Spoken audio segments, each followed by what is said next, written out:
Recent டைம்ஸில் பார்த்து ரசித்த படங்கள் ஏதாவது இருக்கா சார்? நிறைய இருக்குது. டிவியில் பார்த்துட்டு இந்த படம் தேட்டரில் பார்த்தாங்கன்னா அதுக்கப்புறம் தேட்டருக்கு வந்தவங்களா இருக்காங்க. இந்த டைமில் நீங்கள் இருந்திருக்கலாம் அப்படின்னு ஒரு இது இல்லை, இருக்கு. இப்போ வருவேன். இப்போ ஏதாவது வேறு படத்தில் நாங்கள் உங்களை எதிர்பார்க்கலாமா சார்? ஆமாம், இப்போ இந்த 2 படம் பண்ணது. இப்போ ஒரு அஜித் சார் வந்து ரேசிங் அந்த ஒரு ஜோனில் இருக்காரு இல்லையா? ஸோ இப்போ பார்க்கும்போது அவர் மேலே இருக்கக்கூடிய ஒப்பீனியன் என்னவா இருக்கு? என்னுடைய படம் 97 பண்ண ஒரு பைக் வாங்கினார். அந்த பைக்கில் அவர் போட்டிருந்த ஹெல்மெட் வந்து அப்போவே 20,000 ஹெல்மெட்டை தேவைப்பட்ட அந்த பைக் எவ்வளோ பெரிய பைக். அதில் ஷூட்டிங் போட வருவார். காரைக்குடியில் ஷூட்டிங்கில் இருக்கிற ஒரு காலையில் 5:30 மணிக்கு சென்னையில் போய் ஒரு சென்ட் ஆஃப் பண்ணு சார் ஃப்ளைட்டுக்கு, நான் ஒரு நாள் தர முடியுமான்னாரு. எப்படிங்க போவீங்க, கஷ்டம் அப்படின்னா. இல்லை, நான் போயிடுவேன்னாரு. எஸ்டிஎம்னு ஒரு கார் அரேஞ்ச் பண்ணி கொடுத்து டிரைவரோட அனுப்பணும். அங்கே அவர் போகிறப்பில் 11 மணி, 5:30 மணிக்கு ஃப்ளைட்டில் போகிற வந்து சென்ட் ஆஃப் பண்ணிட்டார். 4 மணிக்கு போயிட்டு அந்த ரோட்டில் 5 மணி நேரத்தில் வந்துட்டார். அந்த டிரைவரை கேட்டேன், எப்படி பண்ணீங்க? இல்லை சார், நான் காரைக்குடி தாண்டினோன்னு தலை குனிஞ்சு கீழே குனிஞ்சிட்டேன், உயிரோடு இருந்தால் பார்த்துக்கலான்னு. அவர் தான் சொன்னேன், சினிமா அவருடைய ஃபஸ்ட்டு இல்லை, ரேஸ் தான் ஃபஸ்ட்டு. இது சினிமாவில் ஜெயிச்சார். அதில் ஒரு க்ரௌடு, ஒரு வருமானம் வச்சு, க்ரௌடு வச்சு, ஃபேன்ஸ் வந்தாங்க. ஸோ இவங்களை சம்பாதிக்க வந்தவர் இல்லை அவர். ஸோ அவங்க ஏன் நம்மளால் கடந்து இது பண்ணணும்? அவங்க வாழ்க்கையை பார்க்கணும். படம் எடுத்தால் நல்லா இருந்தால் பாருங்கள், பார்த்துட்டு உங்கள் வேலையை பாருங்கள். அப்புறம் என்ன, ஒரு ரசிகர் கூட்டத்தை ஆசைப்பட்டு வந்தவர் இல்லை. உள்ளுக்குள்ள என்ன ஜன்னல் வழியாக பார்த்து. நான் தளபதி அசிஸ்டன்ட் டைரக்டர், கூலியில் என் பையன் அசிஸ்டன்ட் டைரக்டர். அதுக்கு முன்னாடி அஞ்சலின்னு ஒரு படம் வந்து, அந்த படத்தில் வந்து வெற்றி விழாவில் ரஜினி சார் பேசுகிறார். அந்த படத்தில் ஒரு 3-4 வயசு பொண்ணு தான் ஹீரோயினாக இருக்குது. அதில் அந்த பொண்ணோட பர்ஃபார்மன்ஸில் மயங்கி ரஜினி சார் என்ன சொல்கிறார் மேடையில், நான் ஒரு 3 வயசு பொண்ணு இப்படி நடிக்க வச்சிருக்கீங்களே, என்ன நடிக்க வச்சு ஒரு படம் பண்ணுங்கன்னு அந்த மேடையில் தான். வணக்கம், நான் திவ்யா ஸ்ரீனிவாசன். இன்னைக்கு நம்ம கூட வந்து டைரக்டர் முரளி அப்பா சார் தான் வந்து இணைஞ்சிருக்காங்க. வணக்கம் சார். வணக்கம். எப்படி இருக்கீங்க சார்? நல்லா இருக்கு. நிறைய விஷயங்கள் வந்து நம்ம பேச இருந்தது. எனக்கு என்னன்னா, ஒரு டைரக்டராக வந்து நீங்களே உங்களை மிஸ் பண்ணுறீங்களா சார்? இல்லை, நான் மிஸ் பண்ணுறது தான். ஏன்னா கலை உலகம் மிஸ் பண்ணு சொல்ல முடியாது. ஆனால் நிறைய டேரக்டர்ஸ் இருக்காங்க. ஓகே. நம்ம கொஞ்சம் நான் வந்து ஒரு 83 சினிமாவுக்காக வந்தவன். 86 அசிஸ்டன்ட் டைரக்டராங்க. ஓகே. இவரும் நம்ம 40 இயர்ஸ் ஆக போகுது. 40 இயர்ஸுக்கு வந்து ஒரு தொழில் மேலே பிரியமாக ஆசையும் அதான் லட்சியம், அதான் வாழ்க்கைட்டு இருந்துட்டு இன்றைய சூழலில் கொஞ்சம் அது தொடர்பு இல்லாமல் இருக்கிறது கொஞ்சம் கஷ்டம்தான். பட் இந்த அரசியல் இப்போது கணிசமான நேரத்தை எடுத்துக்கிறதுனால நம்ம கொஞ்சம் பெரிய இடைவெளியாக. ஓகே. நீங்கள் ரீசெண்ட் டைம்ஸில் பார்த்து ரசித்த படங்கள் ஏதாவது இருக்கா சார்? நிறைய இருக்குது. சின்ன சின்ன படங்கள் நிறைய இருக்குது. இந்த ரப்பர் பந்துலேருந்து நேற்று வந்து சிறையிலேருந்து வித் லவ்லேருந்து ரொம்ப நல்ல சப்ஜெக்ட் மூவிஸு.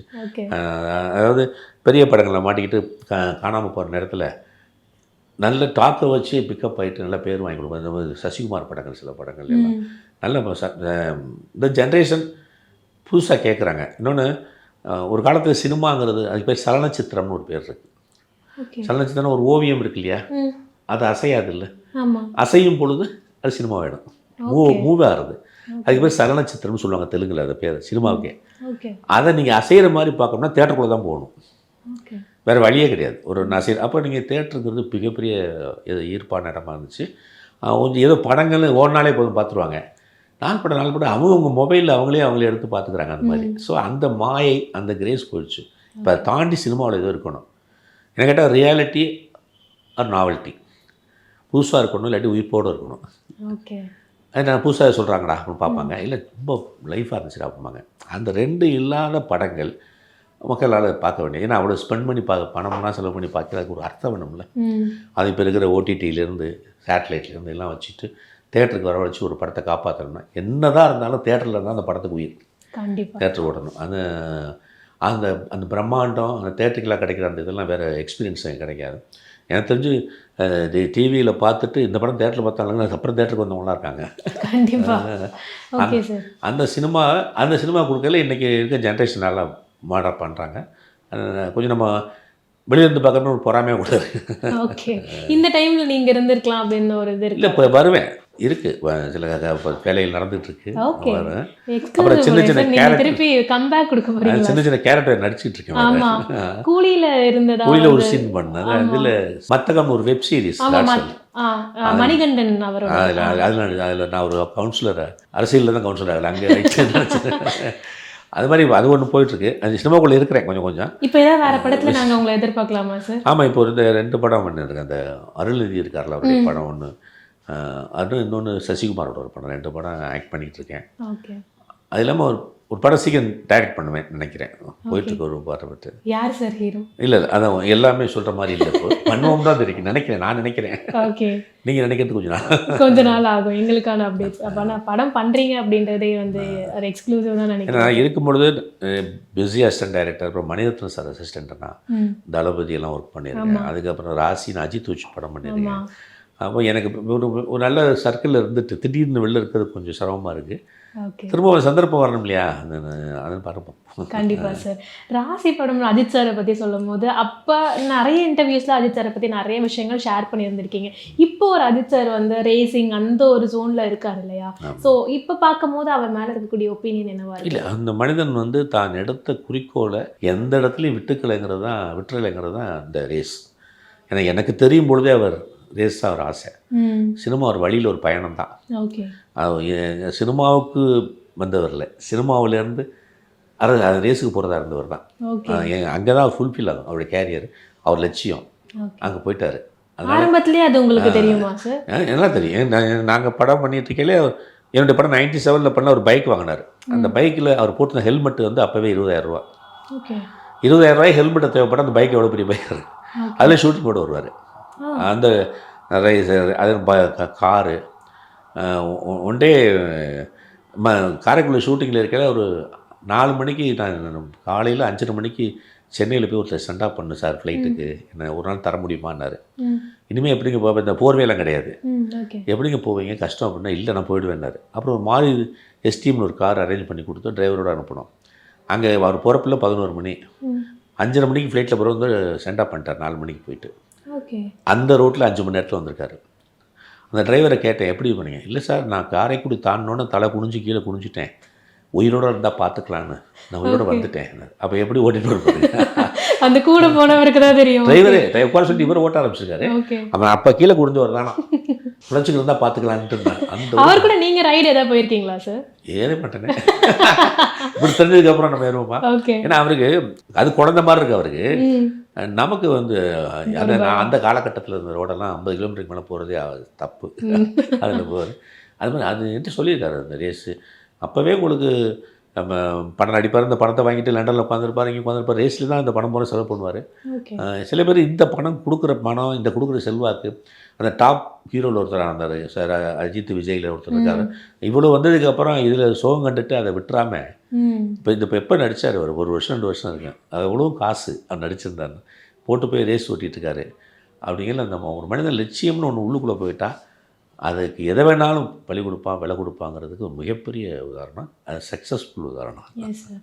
ஆனால் வந்து அஜித் சாரை பொறுத்த வரைக்கும் நிறைய அவர் மேலேயும் ஒரு கான்ட்ரவர்சிஸ் இருந்துகிட்டே இருக்கும்ல சார். இந்த மாதிரி ஃபேன்ஸை மீட் பண்ணுறதா இருக்கட்டும், ஃபேன்ஸ் கிட்ட அவர் நடந்துக்கிற விதம், வெளியே அவரை சுற்றி வந்து என்னதான் அவர் வந்து ஃபேன்ஸை வந்து நீங்கள் உங்கள் லைஃப் பாருங்கள், குடும்பம் தான் அந்த இதெல்லாம் அப்படின்னு பேசினாலுமே ஃபேன்ஸ் அவர் மேலே இருக்க ஆர்வத்தில் அவர்கிட்ட வரப்போ அவரோட சில நடவடிக்கைகள் வந்து விமர்சனத்துக்கு உள்ளாகுது. இப்போ ரீசெண்டாக கூட ரேசிங்கில் கூட சொல்லியிருந்தாரு, இது என்ன தேட்டரா, ஏன் கத்திட்டு இருக்கீங்க, லைக் அந்த மாதிரி சில வார்த்தைகள் அந்த மாதிரி சொல்லும்போது அதுதான் இது எனக்கு சைக்கலாஜிக்கலாக பார்த்தா அவர் தான் சொன்னேன், சினிமா அவருடைய ஃபஸ்ட்டு இல்லை, ரேஸ் தான் ஃபஸ்ட்டுங்க. இல்லை சினிமாவில் ஜெயிச்சார், அதில் ஒரு க்ரௌடு, ஒரு வருமானம் வந்துச்சு, க்ரௌடு வந்துச்சு, ஃபேன்ஸ் வந்தாங்க. ஸோ இவங்களை சம்பாதிக்க வந்தவர் இல்லைல்ல அவர். ஓகே. ஸோ அவங்க ஏன் நம்மளால் கடந்து இது பண்ணணும், அவங்க வாழ்க்கையை பார்க்கணும். படம் இருந்தால் நல்லா இருந்தால் பாருங்கள், பார்த்துட்டு உங்கள் வேலையை பாருங்கள் அப்படின்னு. என்ன ஒரு ரசிகர் கூட்டத்தை ஆசைப்பட்டு வந்தவர் இல்லை. ஓகே. உள்ளுக்குள்ளே ஜன்னல் வழியாக பார்த்து அவ்வளோ கொண்டாடுறாங்க. அதனால் வந்து அவர் கொண்டாடுறது இவங்க சுவாபம். ரசிகர்கள் வந்து உலகத்திலேயே ரசிகருக்கு மீதான ஒரு தொண்டெல்லாம் கூட 2ஆம் பட்சம் கட்சி. ரசிகர் தான் உலகத்திலேயே வலிமையான ஆள். தனக்கு தாயை பிழைத்தவனே தாய் தடுத்தாலும் அதை விட மாட்டேம்பாங்க. அது மாதிரி தன்னுடைய யார் ஃபேவரட்டோ அவரே தடுத்தாலும் விட மாட்டாங்க, சண்டை போடுவாங்க. அப்படி ஒரு கேரக்டரு. அது ஃபேனுடைய கல்ச்சர். இவர் இந்த ஃபேனை எதிர்பார்த்து வரலை. இந்த படம் இப்போ நடிக்கிறோம், சம்பாதிக்கிறோம், ரேஸ் அப்படிங்கல நான் அந்த இது வந்து அவர் கொஞ்சம் சிரமமாக கொடுக்குது. அதனால் அவர் ஆரம்பத்திலே வேகமாக கலைச்சிட்டு அவங்களுக்கு டைவெர்ட் பண்ணுறதுக்காக கலைச்சார். இப்போ எங்கள் தலைவர் வந்து அதே மாதிரி பெரிய ரசிகர் கூட்டம் இருக்கும்பொழுது இந்த சக்தி வீணாகக்கூடாது, இது மாதிரி கத்தி வீணாகக்கூடாதுன்னு நற்பணி இயக்கம்னு கன்வெர்ட் பண்ணி அவங்களை சமூக சேவை செய்ய வச்சார். ஏன்னா இவருக்கு அவங்கள வச்சுக்க ஆசைப்பட்டார். இவர் ரசிகரை வேண்டியதில் அவருக்கு. ஸோ அவர் என்ன பண்ணுறாரு, இவங்க அப்படியே கலைஞ்சு அவங்க வேலையை பார்க்க மாட்டாங்களா, படம் பார்த்தா பார்க்கட்டும். அது ரொம்ப ட்ரை பண்ணுறாரு, ஆனால் முடிய மாட்டேங்குது. முடியாது அவங்கள்ட்ட. ஏன்னா அவங்க கொஞ்சம் பாசத்தை இவரை கேட்டு வைக்கலையே.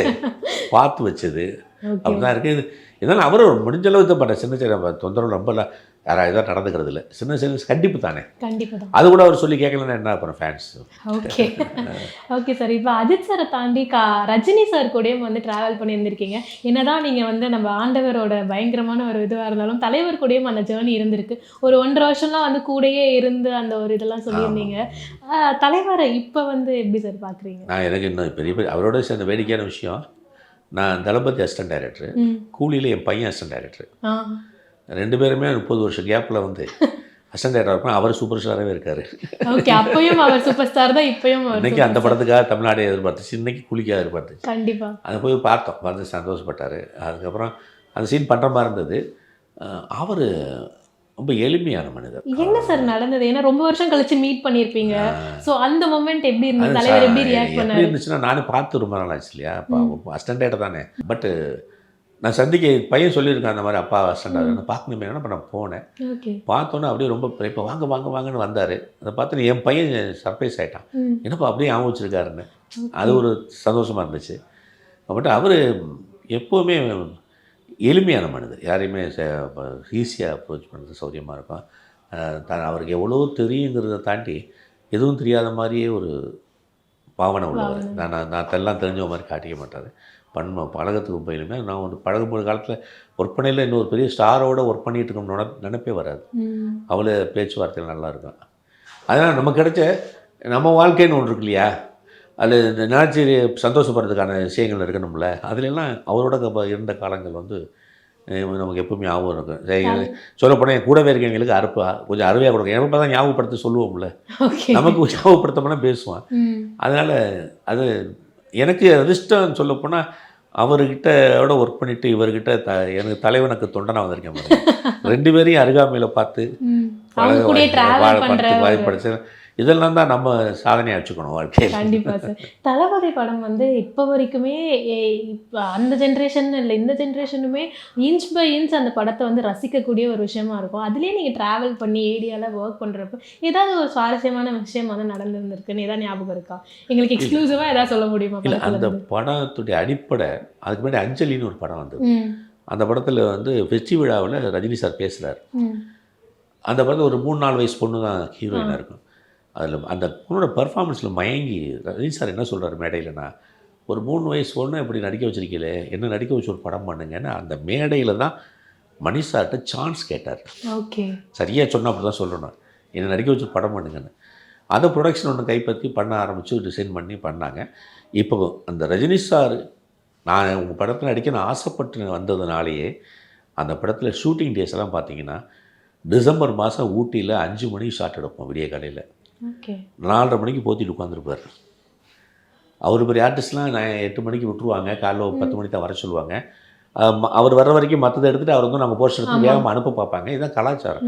ஆனால் அவர் என்ன நடிக்க வைக்கிறாருன்னு சொல்லிட்டு 4 மணிக்கு உட்காந்துருப்பார். நாங்களே அப்புறம் தான் போய் இறங்குவோம். எங்கேயோ இருட்டில் அந்த பேமெண்ட் மேலே போத்திட்டு உட்காந்துருப்பார் அவர் ரெடின்னு. அந்த சுந்தரி சாங்கெல்லாம் அடிக்கையில் மேலே ஷர்ட்டெல்லாம் இல்லாமல் இருப்பார் பாருங்க. அப்போ பார்த்தீங்கன்னா டிசம்பர் நாங்கள் ரிப்போர்ட் எழுதுகிற நான் வந்து இப்படி எழுத முடியாமல் திருவள்ளூர் மாதிரி எழுதிட்டுருக்கேன். ஏன்னா விரல்லாம் வேலை செய்யலை. அந்த அளவுக்கு நாங்கள் நடத்தி எடுக்கல, அவர் சட்டையெல்லாம் அடிச்சிட்ருக்காரு. அந்த டெடிகேஷன் வந்து மணிசாருக்காகவே அவர் பண்ணார். அதனால் எங்களுக்கு என்னென்னா ஒரு பெரிய ஸ்டாரோட ஒர்க் பண்ணுறோம் இல்லாமல் எங்கள் டைரக்டர்கிட்ட வந்து புதுசாக நடிக்க வந்து ஒரு ஆக்டர் மாதிரி எங்களுக்கு ஒரு இயல்பான சூழ்நிலை இருந்துச்சு. மணி சாருக்கும் ரஜினி சாருக்கும் அப்போ இருந்த பாண்ட் எப்படி இருந்தது சார்? ஏன்னா மணி சார் படத்தில் நடிக்கணும்னு வந்து ரொம்ப எதிர்பார்த்து வந்திருக்காரு ரஜினி சார். ரொம்ப கூடுதல் பொறுப்பாயிடுச்சு. அதுதான் அந்த சூர்யா அந்த கேரக்டர் வந்து மகாபாரத்தில் கர்ணன் கேரக்டர் வச்சுட்டு பண்ணது, அது சரியாக இருப்பார்னு அது சரியாக பண்ணி கொடுத்தார். இந்த ஒரு சீன்லாம் உனக்கு ஒரு அம்மா இருக்காங்க, அப்பா இருக்காங்க, குடும்பம் இருக்குது, நீ வான்னு ஜெய்சங்கர் கூப்பிடுவார். ஒரு சீன் வருது. அந்த சீனில் ஒரு படத்தில் ஒரு 500 அடி அந்த சீன் எடுக்கிற மாதிரி படித்து பார்த்துட்டு இதை நாளைக்கு பண்ணுவோமாட்டார். நான் எல்லாம் கேட்டேன் என் ஃப்ரெண்ட்ஸில், என்ன நாளைக்கு பண்ணுறதுன்னா அதில் ஒரு ப்ளே இருக்குது, அதை அவர் உள்வாங்கிறது தான் நாளைக்குன்னு சொல்கிறாரு நினைக்கிறேன்னு. மறுநாள் வந்தார். என்னென்னா யாருமே இல்லை நினைக்கிற ஒருத்தன் வந்து உனக்கு இவ்வளோ பெரிய குடும்பம் இருக்குது சொன்னோன்னு அதை உள்வாங்கையில் அவனுக்கு என்னென்ன தோணும். அவனோட பெரிய குடும்பம் நமக்கு இருக்கா, தம்பி இருக்கானா, அம்மா இருக்காங்களா, ஐயோ அப்புறம் இப்படி நம்மளை எதுக்கு தூக்கி வீசிட்டு போனாங்க, கோபம் சந்தோஷம். அவர் இப்போ வந்து நம்ம வந்து ஒரு ரவுடியாக இருக்கமே, அந்த கலெக்டர் ஃபேமிலிக்கு வந்து நம்ம குழந்தைய தெரிகிறது அசிங்கமாக இருக்காது அப்பாவுக்கு. இந்த மூத்த பிள்ளை போய் கெட்டு போயிடும். அதனால் இந்த விஷயம் தெரியாமல் இருக்கணுமே. அவர் மாறி மாறி அந்த உணர்வுகளை இருக்குது. நீங்கள் பாருங்கள், கண்டிப்பா. ஒரு 100 ஃபீட் வரும். ரொம்ப பிரமாதம் பண்ணியிருப்பார். அந்த பேக் லைட்டில் அந்த சன் செட் ஆகிற நேரத்தில் அந்த ஃப்ரேம் இப்போ வரைக்குமே மைசூர் தளபதி இதுக்கு கிருஷ்ணராஜ டேமில் எடுத்தது, மைசூர் டேமில் எடுத்தது.